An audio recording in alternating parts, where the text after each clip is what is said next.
கர்த்தருக்கு ஸ்தோத்திரம். இந்த நாளுக்கான தேவ வார்த்தை 1 சாமுவேல் புஸ்தகம் 17ஆம் அதிகாரம் 37வது வசனம். என்னை சிங்கத்தின் கைக்கும் கரடியின் கைக்கும் தப்புவித்த கர்த்தர் இந்த பெலிசனுடைய கைக்கு தப்புவிப்பார். இந்த நாளின் தேவ வார்த்தையின்படி ஆண்டவராகிய இயேசு உங்களுடைய பிரச்சனையிலிருந்து, போராட்டத்திலிருந்து உங்களை பாதுகாத்து தப்புவிப்பார்.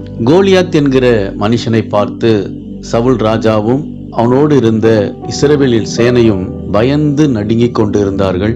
அப்பொழுது தாவீது, இந்த பெலிசேன் ஒரு சிங்கத்துக்கும் கரடிக்கும் ஒப்பானவன், இவனோடு யுத்தம் பண்ணி இவனை ஜெயிப்பேன், கர்த்தர் எனக்கு உதவி செய்வார் என்று தாவீது விசுவாசத்தோடு அந்த கோலியாத்தை எதிர்த்து போரிட்டு ஜெயித்தான், வெற்றி பெற்றான்.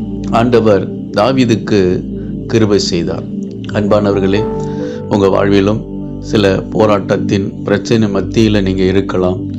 ஆண்டவர் உங்களை அதிலிருந்து விடுவித்து தப்புவிக்க வல்லவராய் இருக்கிறார்.